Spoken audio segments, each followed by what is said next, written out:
Everyone loves shoot 'em ups, right? Wrong. They're too hard, and you know I'm not that good at games. It's going to take a really special shoot 'em up to get my attention. Is UN Squadron special enough for me? Let's check it out.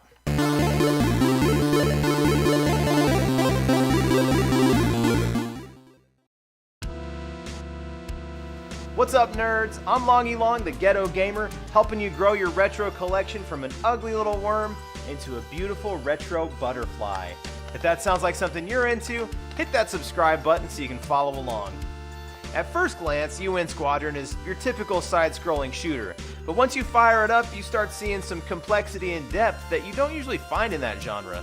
It was originally developed by Capcom for the arcade in 1989 and ported to the Super NES in 91.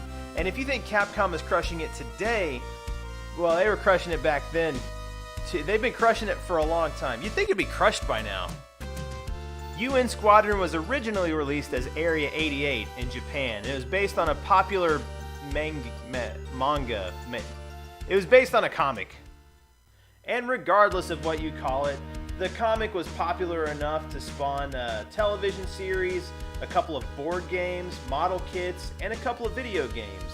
Of the games produced, UN Squadron is by far the most popular.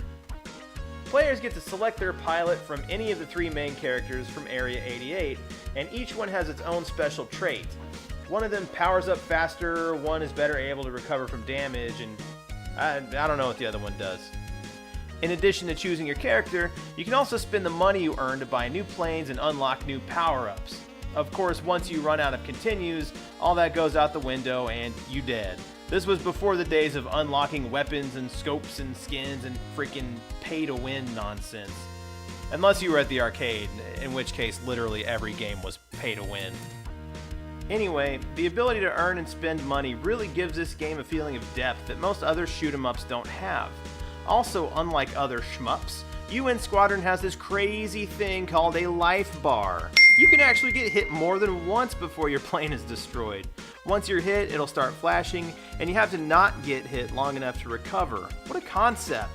For this reason alone, I find this game much more forgiving than other shooters where one hit means instant death. Another thing I really like about UN Squadron is the level select screen. While it's not exactly non-linear and it's a far cry from Mega Man, players do get to choose which order they play some of the levels, unlocking new stages as they progress through the game. There are also some targets on the map that approach the Area 88 secret base and, if left unchecked, will damage the base and force players to fight them instead of moving forward in the game. This also gives the players the option of earning money like a side quest to spend on planes and power-up before continuing with the main quests. What else is cool about this game? The graphics are good, the backgrounds are awesome, the music is everything you'd expect from a Capcom title, the bosses are varied and interesting. I mean, look at this amphibious aircraft carrier. What? The only thing that might make this game any better would be a two-player co-op mode.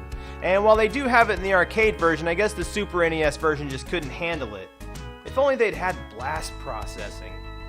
UN Squadron is rad, but it is a little more expensive than most of the games I cover on this channel. You can get your copy on eBay for about 25 bucks. Totally worth it.